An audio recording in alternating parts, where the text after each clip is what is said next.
cooperative epic fantasy. This one's called Shadows of Malice, and it's by Devious Weasel Games. It looks ridiculously impossible before you start playing it. I watched a couple of run-throughs, so I'm going to have a little quick go myself. So my copy comes with the Seekers of Hidden Light, which I'm not going to be playing with today.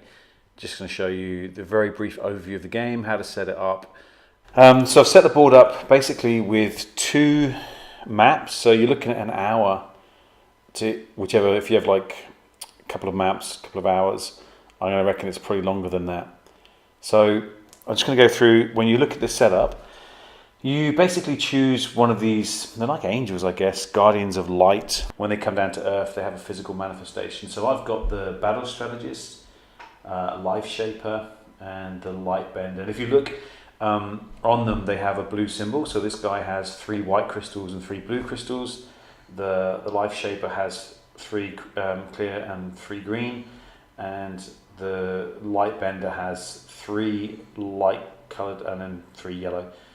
I've set up the game easily, so you get 1 potion and also an object, and he's got the belt of strength and impenetrable oil. And the life shaper has liquid life and warbane, which I'm guessing is some sort of scroll. And the blue one, the battle strategist, has elixir of restoration and braziers of skill. So that's how you set up the characters. I've chosen 3, and they each have a dice. And they also have these life points here, and you can see that this one's got 5, the light bender, but the life shaper has, I think it's got 7, because if you look on his special ability, he's got a +2. And so this is the map. So you might notice, you think, well, that doesn't make any sense, because you have to actually go to the edges, and the edges have to match, and then you can see that this one's got 2 circles and a triangle, and that's how they line up, and you can see there's a little road going between them. This is the shadow realm, and basically the shadows later on will come out of these portals, okay, and you can close them off. They're closed off at the moment, but they'll open up. And then this character, which is like the shadow figure, he goes around, moving around, and basically gets stronger and stronger until he gets out onto the field. So you can see, just a quick overview of the map. You have these fortresses, which you can go to. These are monster lairs. This one is a mystic. And these are your character symbols. So they're just like, this is green, and they start on these starting portals. And again, you can see here we've got blue and yellow together, right next to a mystic. And obviously the blue ones here, these are cities.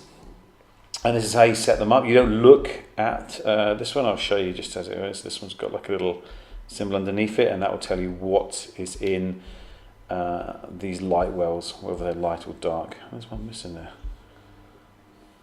Okay, so you might notice that here there's a layer missing.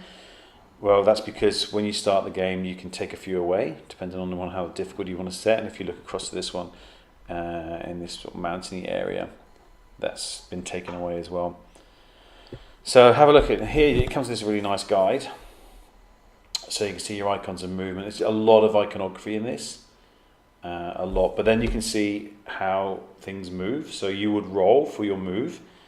So you roll your dice, and then you get a plus, whatever it is, to aid your movement depending on your character's ability. So you might roll a 4 and then you get a +2, so you've got 6 movements, and there you can see that in the mountains it's 3 to move, so you'll be able to move twice in the mountains. Bridges are half and hills are 2. The creature generator, this game relies really heavily on your own sort of imagination. It doesn't give you the monsters, it doesn't give you the figurines. They literally are just those small little chits that you've got and put on the board. So you roll. So for example, you roll a 1d6 to find the type of person. So for example, if you were here in the wood area and you were fighting something, you'd go down to forest or whatever it is, roll the dice. 1 to 3 would be a reptilid, Arborian, and a Protean, which is basically mold, I think. Then you'd roll for the creature's power. So you roll 1d6 to see if it's got any extra powers, and then you roll a 3rd time to see if it's got any abilities. And the abilities are, you turn one over. So for example, vampirism.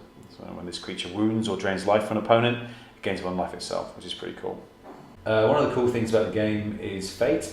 So if you did roll your dice for movement, you roll the black and the white one, and you had a double, then you'd have to pick up a fate card. And the fate cards are pretty cool because they introduce a new mechanic. So for example, Curse of Sickness. So from now on, I would have -1 to my health. And you can avoid that or get rid of that by going to visit the Mystics, and they will be able to help you. Now the expansion to this, the Seekers of the Hidden Light, this introduces a few other things. So basically you can get monsters to come out, but with this one you've got like bait, which allows you to pick out particular monsters and draw them out. And this new card here, the quest card, so you're able to go on quests. All in all, this I haven't really played it very much, and this is just a really brief overview of the game. It looks fantastic. I think it's going to be not as hard as it looks, because initially it just looks really daunting, but I'm looking forward to having a game of it. But as an overview, there you go. So that's Shadows of Malice, a cooperative game of epic fantasy.